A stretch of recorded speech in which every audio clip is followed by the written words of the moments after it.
All right, so this is gonna be the second video, and I'm currently thinking of actually making this a thing, like a self-inquiry series or whatever you want to call it. And just so you know what you can expect, I think I'll do it like this. I will try to give my thoughts on the matter and my opinions. Obviously they're mine, so try not to get offended by them if they're opposed to yours. I'll just talk about my experiences, what I have come to discover, what I think is true or not true. I'm just gonna walk in the water here real quick, and yeah, just try to take you on a little journey through my mind, I guess. So yeah, it's gonna be fun.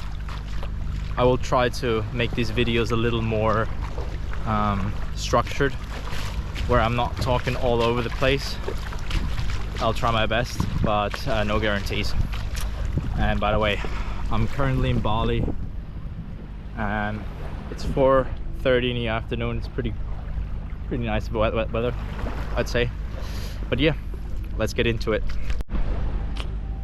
So the topic I wanted to talk about today is kind of in conjunction with the last video, where it was all about being present, being in the now, power of now. Can we be more present and more in the moment, like we always hear. And this is intended to kind of follow up on that. So therefore the topic is attachment and detachment. And I want to start off with a very simple idea that we all have certain attachments. There's nothing wrong with having a certain attachment in life. For example, very common attachments are your job, your career, your family. Then there's like other attachments, let's call them this way. Like you want to be successful with women, or you want to be successful in dating, or you want to make more money, or you want to have a better physique and look better, or be more attractive, or get more approval, or any of these kinds of things. These are also attachments. Most of them, if not all of them that I just mentioned, are approved or even encouraged to at least a certain extent by society. So it's easy to kind of have these attachments, since you don't feel like you're doing anything wrong, or like yeah, you're doing anything inappropriate. But there's also deeper, darker, more sinister attachments that some of us are aware of and some we aren't aware of. And I have 3 examples, and when I read them to you,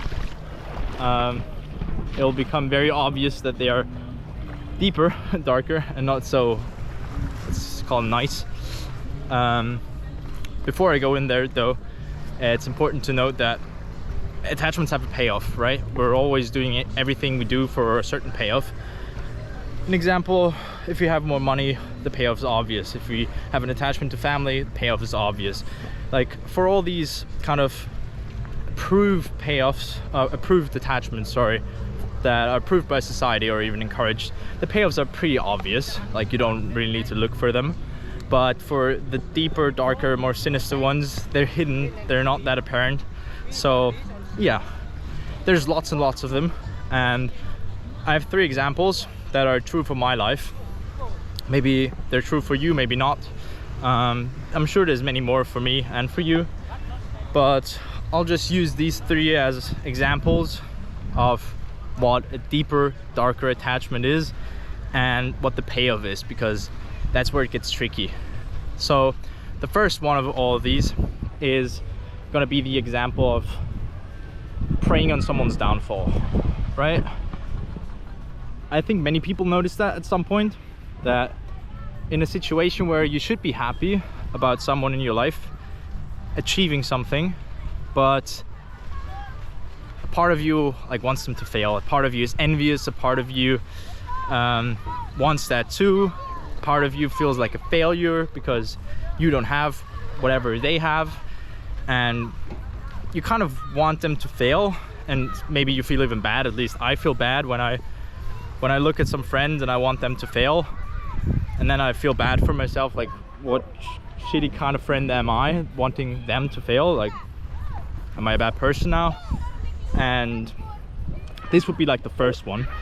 And the payoff for this, oh, let's wait on the payoff. Let's go through all three of them, and then I'll give you some time to think about what the payoff could be, and then I'll tell you what in my opinion the payoff is.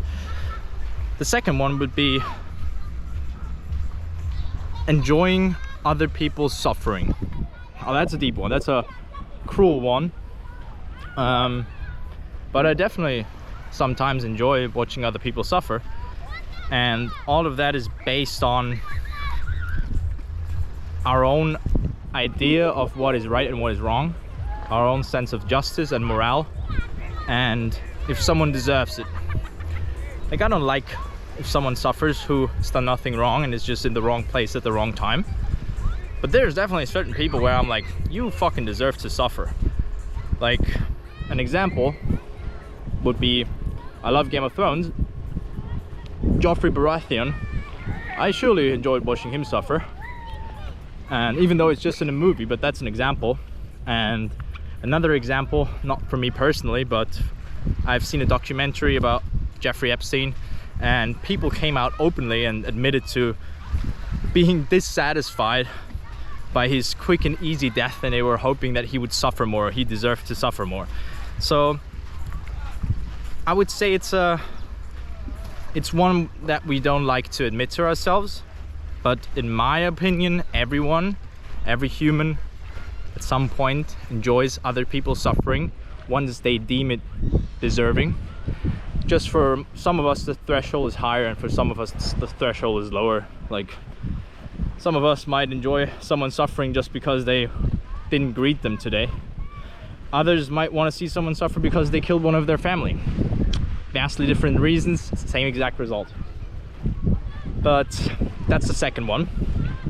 And the third one, I'll have to look it up. I made some notes so that it's a little bit more structured. The third one, oh yeah, the third one is a good one because it's directed at yourself. And the third one is basically me blaming myself, and as a result of me blaming myself, me punishing myself, either with a bad self-talk, like, oh, you piece of shit, or oh, of course you did that again, or no wonder you're not successful, or you can't do that, or no one's gonna like you, or whatever the negative self-talk involves. And sometimes it's even like a physical thing where I'm like, okay, because you fucked up yesterday, or because you had an extra meal, you're gonna have to work out harder now, or you're gonna take an extra long run today or tomorrow or whatever. And even though you could mistake this for discipline or just making it up, it's a kind of punishment on yourself, because it's not from a point that I didn't need to, but I voluntarily decide to make an extra effort, but because I feel bad about what I did and I feel guilt because I blame myself, now I take more action. So this as a precursor makes this self-damaging behavior, let's call it like that. And this is the third one. So as we've established these three now, I'm gonna sum them, I'm gonna say them all again in connection to, I don't think if you were to say any of these three things that society would be like applauding you or saying, yeah, these are healthy attachments, like yeah, we approve of that, we encourage you to have that. Seeing other people suffer, I enjoy that. Blaming myself and punishing myself, I enjoy that. I'm attached to that. That's my attachment. I'm attached to seeing people closest to me that I like their company of fail. Like, if you were to say that to someone, I don't think they would be like, yeah bro, you're on the right track, like way to go, great attachments. So now that we've established that these are not very encouraged or seen as something to strive for in society, oh fuck, what are the payoffs actually? I think I might head back. Yeah, I think I might head back. So what are the payoffs then? Well, for the first one, let me think about it. In what direction do we go? Oh yeah, it was preying on someone's downfall. I think that's the easiest one and very easy to start. Maybe you've already figured it out, but in my opinion, this is all about feeling better for yourself. Like, you're in emotional turmoil, something's not going right in your life, you feel shitty because you compare yourselves to others and you're not happy and not accepting of the current moment, and therefore your past or future takes over, and the mind is just a vehicle for that taking over, and you're just having a terrible experience at the moment, and you need to do something to feel better about yourself. So as you can't delude yourself anymore to say like, oh, it's all right, I'll get that, I'm better than them anyways, you try to tear them down to your level. And since you're comparing yourself, you just say like, look, Jeff failed as well, like I'm not the only one who's not doing great, I'm not the only one for whom it's not working out. So you seek kind of comfort in your own smallness of the ego by hoping that other people will give you company in your misery and in your failure. And I think a lot of the time we feel bad about that, and it's not a great thing to do, but just accept it. But anyways, what to do, we'll come to that after we run through all of these three. So the second one was enjoying someone else to suffer, and this one is a little bit more complicated in my opinion. So what I think I've discovered is the reason we have an attachment to that is we all have a moral compass, and we all feel like we have the right to judge us or someone else for a good person or a bad person. And when someone is in our subjective reality deserving of punishment or suffering, we wish that upon them, and there's an evil kind of little devil or voice of resentment and voice of justice sitting somewhere lurking and telling like, they deserve it, they're a bad person, they had it coming. And we feel like we need to take that in the matter in our own hands. Of course, most of us don't do that, but as I mentioned before, like Jeffrey Baratheon or Jeffrey Epstein, or like, I don't know, the bitch in Harry Potter, Dolores, I surely would like to see her suffer. Fuck, it's starting to rain. Shit. Anyways, I think that's a pretty straightforward one, and throughout history I feel like this fact cannot be denied, that we have a tendency somewhere deep down that we enjoy people suffering if we feel like they deserve it. So that's that payoff. I already kind of talked about that. And then the third one, which is blaming ourselves and as a result punishing ourselves. Like, what in that world would be the payoff for that? Well, the payoff is control. All right, to go full circle with it and complete the video from the beach, which cut out. Why is control the payoff? Control is a payoff because we need to feel in control to feel like we can actually reach our desires and our attachments. Because if I want a lot of the things that are out there that are apparently very difficult to acquire, but at the same time I have no fucking control over it, it's gonna be hard for me to accept that, oh, things are just gonna turn out how they are, right? Well, the pain, the internal emotional pain that I'm feeling about the lack of something is proportionate to the energy that I invested in attaching to that, right? If I'm super attached and super invested in something, if I don't get it, or I end up like losing or whatever it is, the pain is proportionate to that. And that leads me to the kind of relationship between control and attachment. It's easier to relinquish control over any situation if your attachments to the outcome are lowered. Let me say that again. It's easier to relinquish your control over any given situation if you're not that attached to the outcome of any situation. And you can do that in a couple of different ways. You can either say, you can either go with a more spiritual approach, where it's like you trust the universe, maybe you believe in God, maybe some other spiritual higher power being, whatever, that you think everything is meant to happen for a reason, and it's gonna work out in the end, and whatever comes, I will receive it with open arms, and wherever life takes me, the river of life takes me, I will follow gladly and appreciate every moment that I get to experience. That's a possible one, but in my personal experience, that's very challenging to accept at certain times, or to actually believe that things are going to turn out, even if we have no control over. So I like to pretend like I have control over a lot of things that I actually don't have control over. But to go full circle again, in the example where we blame ourselves and then end up punishing ourselves because we did wrong, we didn't really do wrong in a lot of these situations, because we just can't control the others or the other aspects of life that are not ourselves and our emotions.